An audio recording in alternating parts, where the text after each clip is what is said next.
अच्छा, तो today we are going to start our second topic which is the cardiovascular physiology. ठीक है physiology start करने लगे हम लोग। सबसे पहले हम लोग कुछ वो टर्म्स डिस्कस करेंगे जो कि हम लोग पूरे इस कार्डियोवास्कुलर सिस्टम में डिस्कस करेंगे। तो वो टर्म्स का हम लोगों को पता होना चाहिए। ठीक है, number first term we have is our cardiac output. ठीक है, number one is cardiac output. Number two is stroke volume. Number three is heart rate. Number four is end systolic volume. Number five is end diastolic volume. अच्छा, तो गाड़ी अच्छा, हमारे पास सबसे पहले हम लोग डिस्कस करते हैं एंड सिस्टोलिक वॉल्यूम और एंड डायस्टोलिक वॉल्यूम। सिस्टोल हमारे पास होता है कॉन्ट्रैक्शन एंड डायस्टोल हमारे पास होती है relaxation. Diastole is relaxation and systole is contraction. And systole volume, इसका मतलब है कि सिस्टोल जब ख़त्म हो गया है, कॉन्ट्रैक्शन ख़त्म हो गई है, तो हमारे हार्ट के अंदर कितना ब्लड वॉल्यूम बचा हुआ है, that is and systolic volume.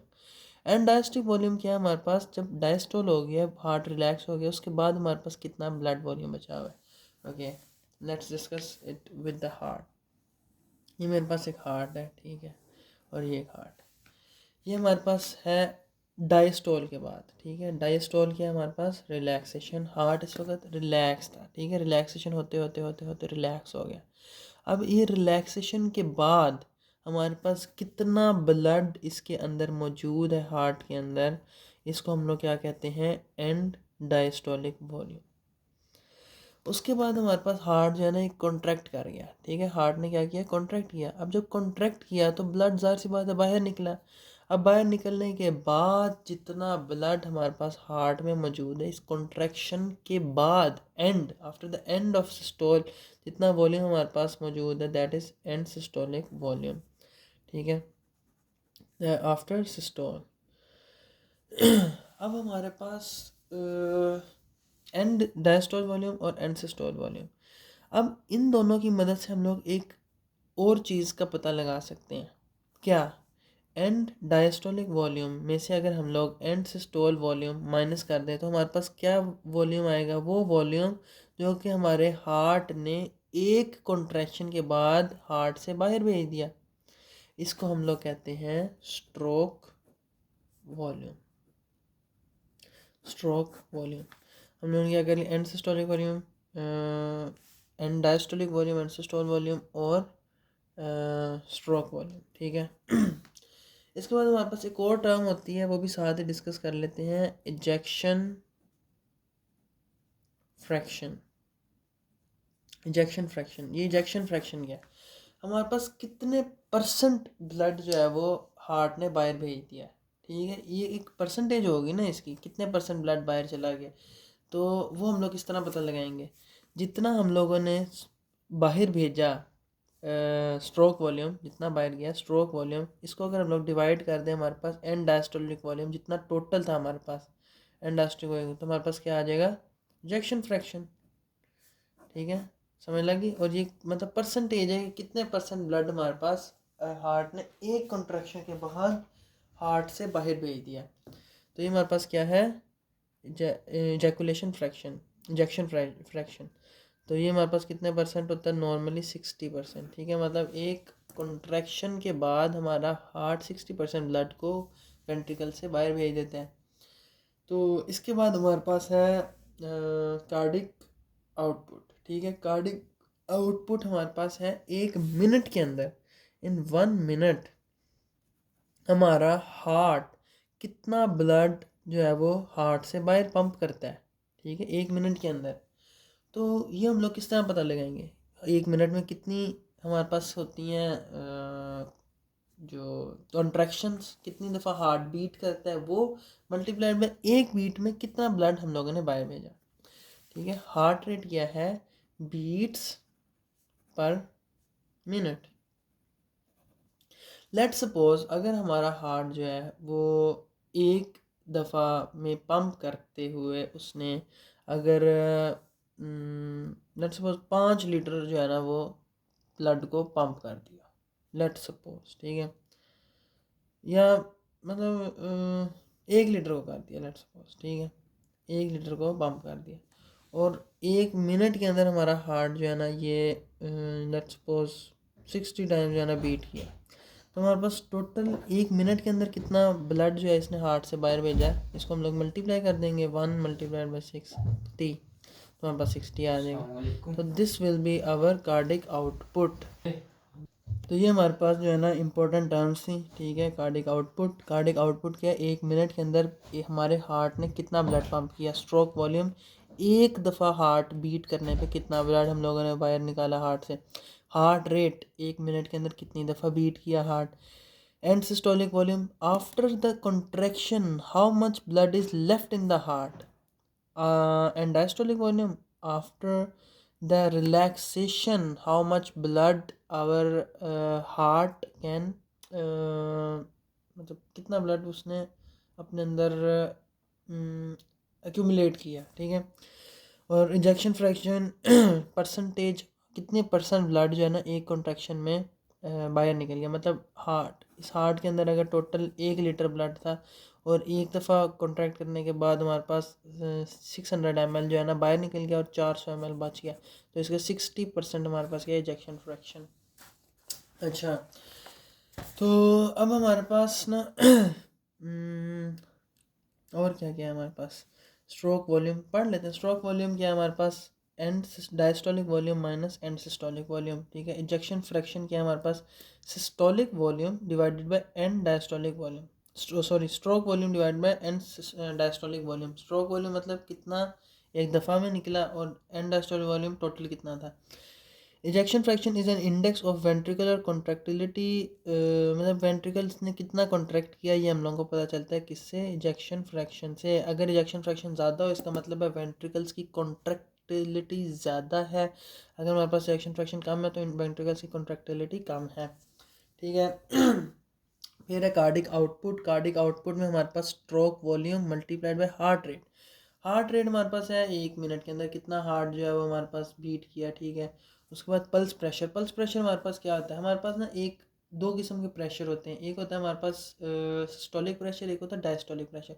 इस वक्त हार्ट कॉन्ट्रैक्ट करता है तो हमारे ब्लड प्रेशर कितना होता है 120 नॉर्मली, और जब वो रिलैक्स कर जाता है ब्लड को पंप नहीं करता तो हमारे पास कितना होता है 80, ठीक है। 120/80 हम लोगों को पता है नॉर्मल, ठीक है। इसमें हमारे पास 120 क्या है, 120 is our systolic volume, systolic pressure, and 80 क्या है हमारे पास डायस्टोलिक प्रेशर।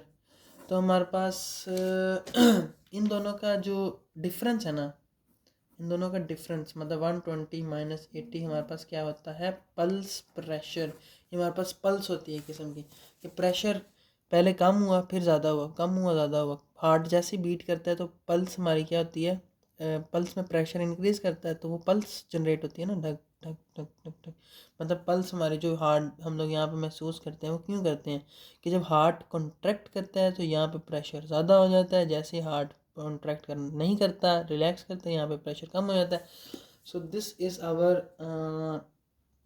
पल्स प्रेशर, ठीक है।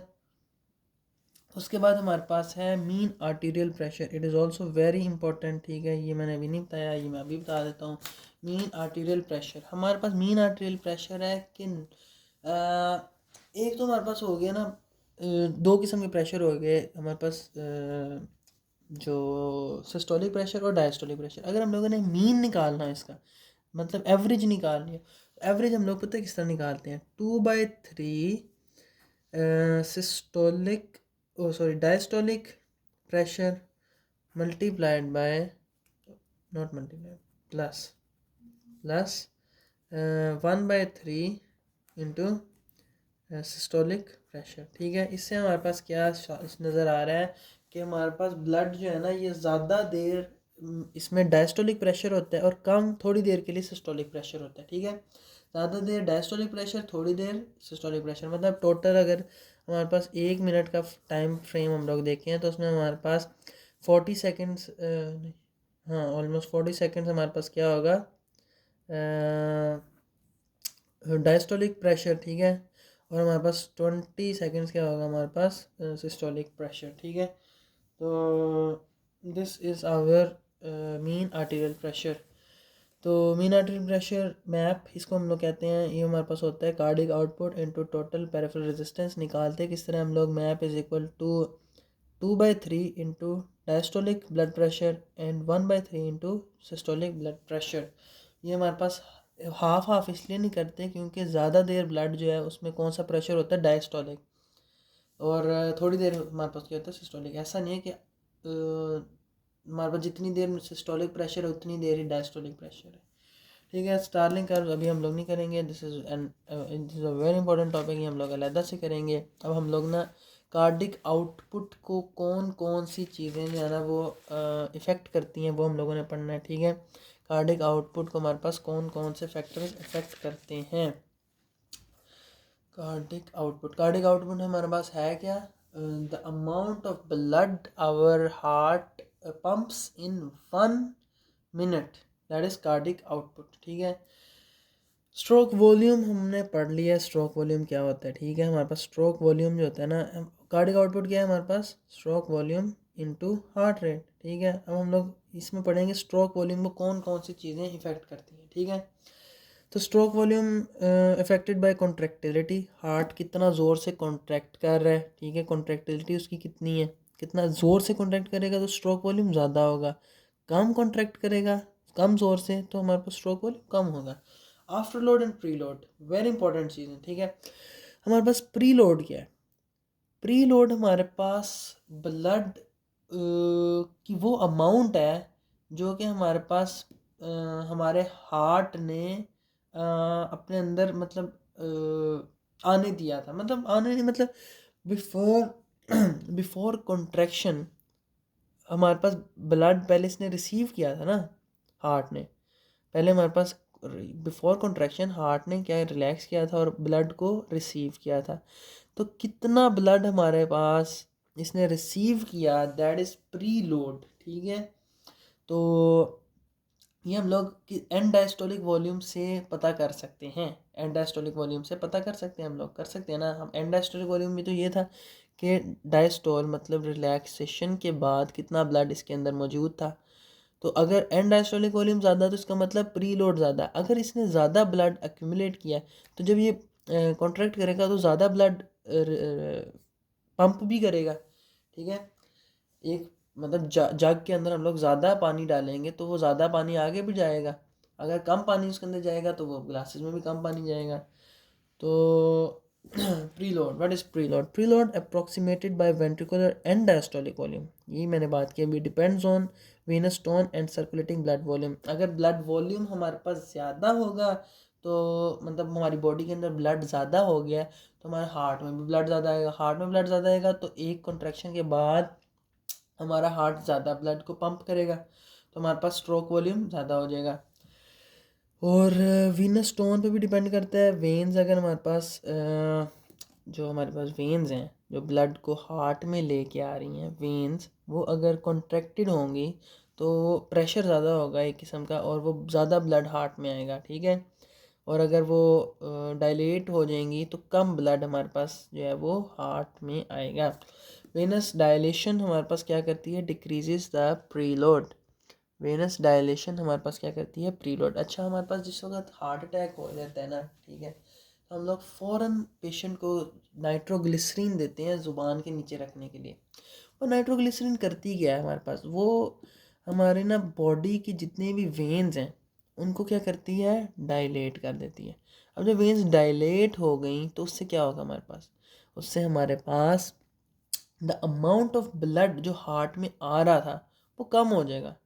अब हार्ट को कम ब्लड मिलेगा तो वो कम ब्लड उसको मतलब आगे भी भेजना है तो उसमें हार्ट पे जो प्रेशर आ रहा है वो कम हो जाएगा।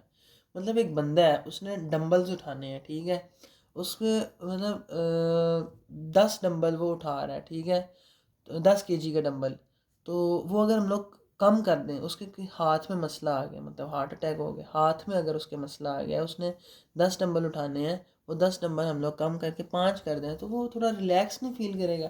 सेम इसी तरह हमारे हार्ट को पहले अगर 10 लीटर ब्लड जो है वो लेके आगे पंप करना है, तो अगर वो कम करके हम लोग 5 लीटर कर दें तो उस पर एक किस्म का फ़ायदा हो जाएगा, ठीक है। उसकी ऑक्सीजन कंजम्पशन कम हो जाएगी हमारे पास। वेनस डायलेटर्स हमारे पास डिक्रीज द प्रीलोड, ठीक है। स्लो हार्ट रेट होगा तो भी हमारे पास क्या होगा, प्रीलोड ज़्यादा हो जाएगा। वो क्यों? अगर हमारे पास हार्ट रेट कम है, मतलब 1 मिनट के अंदर हमारे पास हार्ट कम दफ़ा पंप कर रहा है, इसका मतलब है स्लो स्लो पंप कर रहा है। अगर स्लो स्लो पंप कर रहा है तो ज़्यादा टाइम नहीं उसके पास ब्लड को ज़्यादा देर एक्यूमुलेट करने का। एक हार्ट है वो ऐसे ऐसे पंप कर रहा है, जितना ब्लड आई थोड़ा सा आता है वो पंप कर देता है, और एक है वो पहले रिलैक्स करता है फिर पंप करता है, पहले रिलैक्स करता है फिर पंप करता है, फिर रिलैक्स करता है फिर पंप। तो इसमें क्या, ज़्यादा अमाउंट ऑफ ब्लड को अपने अंदर उसे एक्यूमुलेट करने की, रिसीव करने की एबिलिटी ज़्यादा हो गया, तो हमारे पास क्या होगा, प्री लोड ज़्यादा हो जाएगा। फिर हमारे पास afterload. What is afterload? Afterload हमारे पास ना, हम लोग इसको कह सकते हैं, जब हार्ट ने ब्लड को पंप करना है तो उसको कितनी रेजिस्टेंस मिल रही है सामने से, उसको हम लोग कहते हैं आफ्टर लोड। मतलब लेट्स सपोज ये मेरे पास हार्ट है, ठीक है, ये हार्ट है, इसने ना ब्लड को पंप करना है किसके अंदर, एओर्टा, और फिर उसको पूरी बॉडी के अंदर, ठीक है। कितनी रेजिस्टेंस मिल रही है हम लोगों को यहाँ से, अगर ये रेजिस्टेंस ज़्यादा होगी तो हमारे पास हार्ट को ज़्यादा नहीं ब्लड पंप करना पड़ेगा। तो ये रेजिस्टेंस हमारे पास क्या है, हमारे पास है आफ्टर लोड। आफ्टर लोड, अगर ये आफ्टर लोड ज़्यादा होगा तो हमारे पास हार्ट को ज़्यादा ब्लड आगे भेजना पड़ेगा, ज़्यादा जान लगानी पड़ेगी, तो हमारे पास जो वो है हमारा स्ट्रोक वॉल्यूम, वो क्या हो जाएगा, कम हो जाएगा ना। क्योंकि अगर सामने कोई रेजिस्टेंस ही नहीं है, हार्ट आराम से करके पंप करे और ब्लड आगे, तो स्ट्रोक वॉल्यूम ज़्यादा। अब आगे रेजिस्टेंस बहुत ज़्यादा है तो हमारे पास हार्ट जो है ना, जब वो उसको आगे कर रहा है, ब्लड को पंप कर रहा है, हमारे पास रेजिस्टेंस है तो कम ब्लड हमारे पास आगे जाएगा, तो स्ट्रोक वॉल्यूम क्या हो जाएगा, कम हो जाएगा। सो preload is directly proportional to stroke volume and afterload is inversely proportional to stroke volume, ठीक है। अब ये पढ़ लेते हैं यहाँ से। Afterload is approximated by MAP क्या था, मीन आर्टीरियल प्रेशर। मतलब अगर हमारे पास यहाँ पे ब्लड प्रेशर ज़्यादा है तो हमारे पास ज़्यादा ज़ोर से पंप करना पड़ेगा और स्ट्रोक वॉल्यूम क्या हो जाएगा, कम हो जाएगा, ठीक है। तो मैप हमारे पास क्या होता है, मीन आर्टीरियल प्रेशर, जो हम लोगों ने निकाला आगे अभी थोड़ी देर पहले, ठीक है। इंक्रीज टेंशन, वॉल टेंशन हमारे पास इंक्रीज प्रेशर और इंक्रीज आफ्टर लोड। मतलब वॉल टेंशन मतलब हमारे पास जो ब्लड वेसल्स की वॉल्स हैं उन पे अगर ज़्यादा प्रेशर है हमारे पास, इसका मतलब ब्लड प्रेशर ज़्यादा है, इसका मतलब आफ्टर लोड ज़्यादा है। और इसको कंपनसेट करने के लिए हमारे पास जो होता है ना, हमारे पास हार्ट जो है ना वो अपने मसल्स को थिक कर लेता है। ये हम लोग आगे पढ़ेंगे, हाइपरट्रॉफी। अगर हमारे पास ज़्यादा देर के लिए आफ्टर लोड इंक्रीज रहे तो ब्लड अपने स्ट्रोक वॉल्यूम को मेंटेन करने के लिए अपनी वॉल्स को थिक कर लेता है, ठीक है। मतलब कि अगर यहाँ पे रेजिस्टेंस ज़्यादा है, हार्ट ने ब्लड को पंप करना है यहाँ पे, लेकिन वो कर नहीं पा रहा क्योंकि रेजिस्टेंस ज़्यादा है, तो क्या करेगा, अपनी वॉल्स को थिक कर लेगा।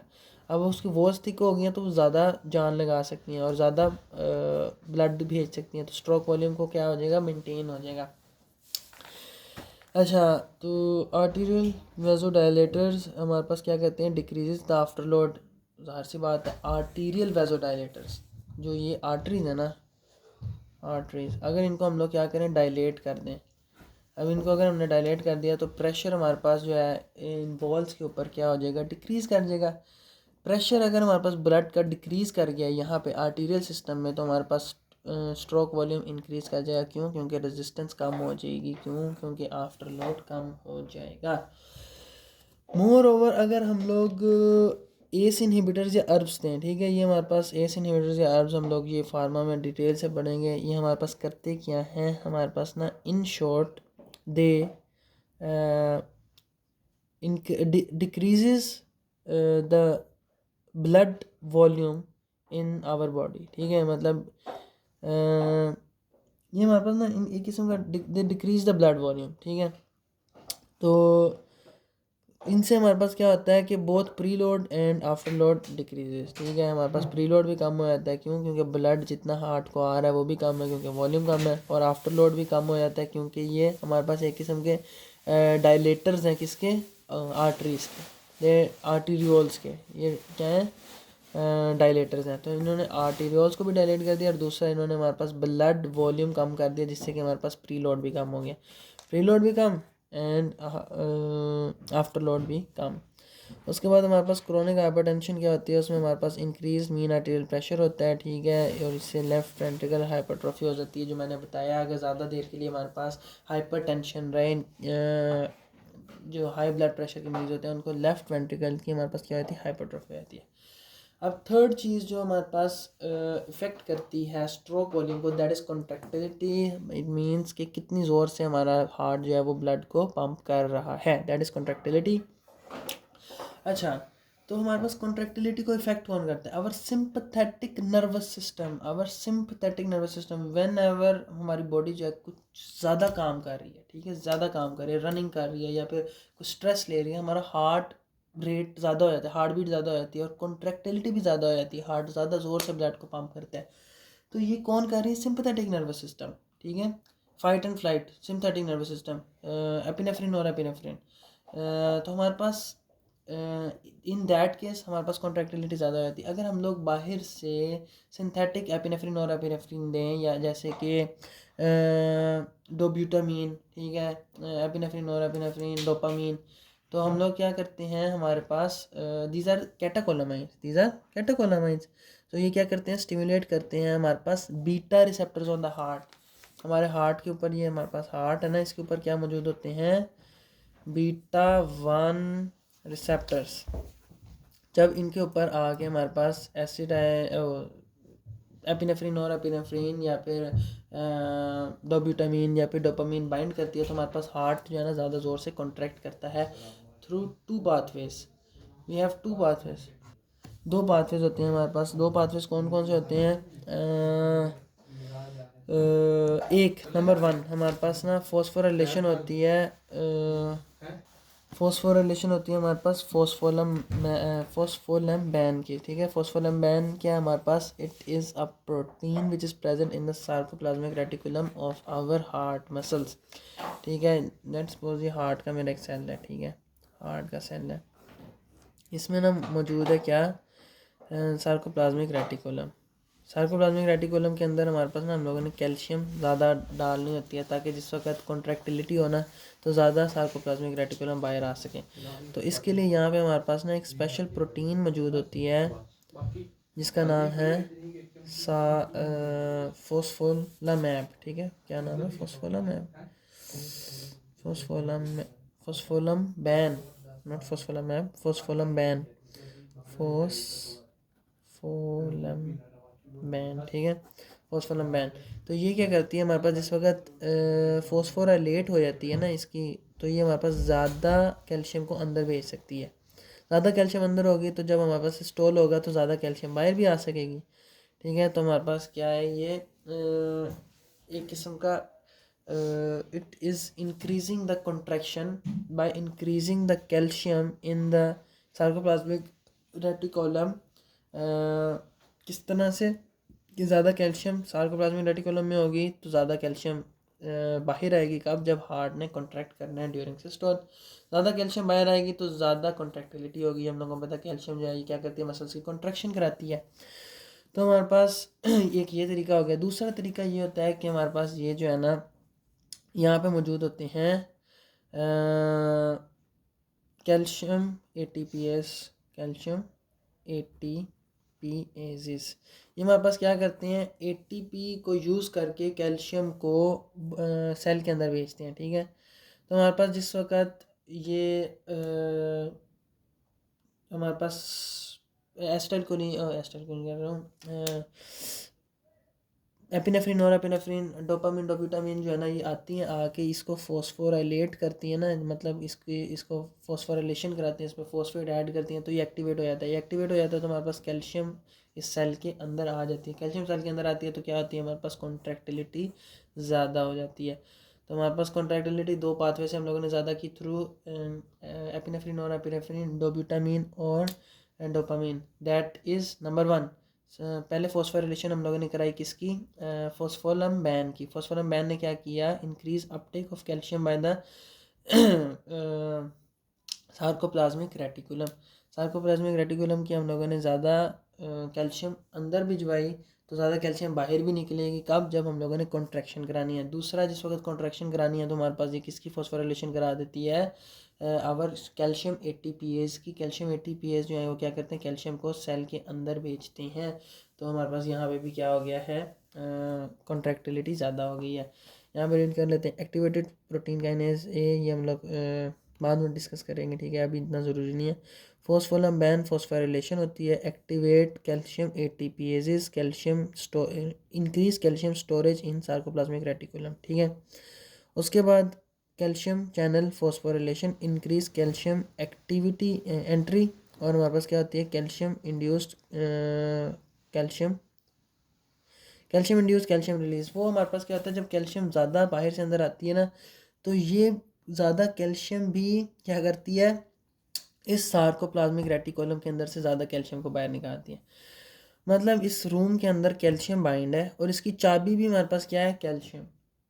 मतलब कैल्शियम ही जाके इसके गेट्स को खोलेगी और हमारे पास मज़ीद कैल्शियम अंदर आ जाएगी।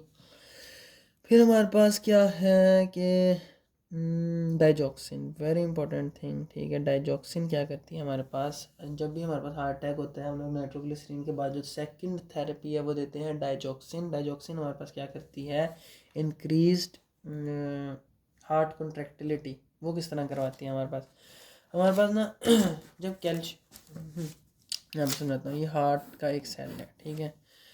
इसमें ना हमारे पास यहाँ पे मौजूद होता है एक पंप, सोडियम पोटाशियम एटीपीएस। ये क्या करता है, सोडियम को बाहर भेजता है और पोटाशियम को अंदर लाता है, ठीक है। इसके बाद ये सोडियम जो है ना, ये जब बाहर ज़्यादा हो जाते हैं तो हमारे पास ये क्या करते हैं, सोडियम अंदर आते हैं और कैल्शियम को बाहर भिजवाते हैं, ठीक है। किस वक्त, जिस वक्त हार्ट ने रिलैक्स करना है, ठीक है, उस वक्त। मतलब सोडियम पोटाशियम एटीपीएस ने क्या किया, सोडियम को बाहर भेजा, पोटाशियम को अंदर, फिर सोडियम अंदर आता है और कैल्शियम जाती है बाहर। अब अगर हम लोग इस सोडियम पोटाशियम एटीपीएस को यहाँ पे ब्लॉक कर दें तो हमारे पास क्या होगा कि सोडियम बाहर नहीं जाएगी। सोडियम बाहर नहीं जाएगी तो अंदर नहीं आएगी। सोडियम अंदर नहीं आएगी तो क्या कैल्शियम बाहर जाएगी, नहीं। कैल्शियम बाहर नहीं जाएगी तो कैल्शियम अंदर रहेगी। कैल्शियम अंदर रहेगी तो क्या कराती रहेगी, कॉन्ट्रैक्शन, और कॉन्ट्रैक्शन ज़्यादा होगी तो कॉन्ट्रैक्टिलिटी हार्ट की ज़्यादा। In case of heart failure हम लोग ये देते हैं, blocks the sodium potassium pump, increase intracellular sodium, decrease sodium calcium exchanger, और increased intracellular calcium, और increased contractility। और कॉन्ट्रैक्टिलिटी को कम कौन करता है, हमारे पास बीटा ब्लॉकर्स, ठीक है। ये जो यहाँ पे हमारे पास बीटा रिसेप्टर्स हैं, इनको अगर हम लोग ब्लॉक कर दें तो हमारे पास कॉन्ट्रैक्टिलिटी कम हो जाएगी। उसके बाद हमारे पास अगर हार्ट फेलियर हो गया तो भी कॉन्ट्रैक्टिलिटी कम, ये तो ज़ाहिर सी बात है। एसिडोसिस में, ये याद रखना, एसिडोसिस में भी हमारे पास होती है, ठीक है। उसके बाद हाइपोक्सिया एंड हाइपोक्सीमिया, इसमें हम लोग को पता है कि ज़ाहिर सी बात ऑक्सीजन ही नहीं मिल रही तो कॉन्ट्रैक्शन किस तरह होगी, ऑक्सीजन तो ज़रूरी है। उसके बाद कैल्शियम चैनल ब्लॉकर्स हम लोग दे सकते हैं, तो भी हमारे पास क्या होती है, डिक्रीज्ड कॉन्ट्रैक्टिलिटी। उसके बाद है हमारे पास last topic, that is heart rate. हमारे पास हार्ट रेट जो है ये क्या है, number of contractions per minute, ठीक है। ये हमारे पास क्या है, हार्ट रेट। अब हमारे पास ना डिफरेंट इनके ना एसोसिएशन है हार्ट रेट की, ठीक है। अब अगर हम लोग आर्टिफिशियली देखें ना, आर्टिफिशियली एक डॉग के अंदर हम लोगों ने आर्टिफिशियली हार्ट रेट को इंक्रीज़ करके देखा कि क्या फ़र्क पड़ा है आर्टिफिशियली। तो हमारे पास क्या फ़र्क पड़ा कि हार्ट रेट जब ज़्यादा हुआ ना, हार्ट रेट ज़्यादा हुआ तो हमारे पास स्ट्रोक वॉल्यूम जो था ना वो कम हो गया। क्यों कम हो गया, क्योंकि हार्ट को प्रॉपर टाइम नहीं मिला ब्लड को ले के उसको आगे पंप करने में। हार्ट रेट ज़्यादा हो गया ना, मतलब अभी प्रॉपरली वो रिलैक्स नहीं हुआ था कि वो पंप कर देता था आगे। तो हमारे पास stroke volume, the amount of blood which was being pumped out was decreased, ठीक है। मतलब ये आर्टिफिशियली, लेकिन नॉर्मली हमारे पास फिजियोलॉजिकली हमारे बॉडी की केस में क्या होता है कि जब हार्ट रेट ज़्यादा होता है ना तो साथ ही हमारे पास स्ट्रोक वॉल्यूम भी ज़्यादा होता है, क्योंकि हमारे पास कॉन्ट्रैक्टिलिटी ज़्यादा होती है। जिस वक्त हम लोग किसी किस्म के स्ट्रेस में होते हैं या हमारे पास जो कुत्ता बढ़ गया, हम लोग भाग रहे हैं, तो क्या करते हैं हम लोग, हार्ट रेट ज़्यादा हो जाता है और साथ साथ हमारे पास कॉन्ट्रैक्टिलिटी भी हार्ट की ज़्यादा हो जाती है। जब कॉन्ट्रैक्टिलिटी ज़्यादा होती है तो हमारे पास स्ट्रोक वॉल्यूम भी इंक्रीज़ करता है, डिक्रीज़ नहीं करता। This is in case of artificial and this is physiologically, that increase of heart rate will also increase the stroke volume. और जब हार्ट रेट और स्ट्रोक वॉल्यूम दोनों इंक्रीज़ कर रहे हैं, हार्ट रेट और स्ट्रोक वॉल्यूम दोनों इंक्रीज़ कर रहे हैं, तो हमारे पास कार्डिक आउटपुट क्या करेगा, मैसिवली इंक्रीज़ करेगा। और ये हम लोग देखते हैं सिंपैथेटिक नर्वस सिस्टम की एक्टिवेशन की केस में। So this was our topic for today, और हम लोग फिजियोलॉजी को ही कंटिन्यू करेंगे इन आवर नेक्स्ट टॉपिक।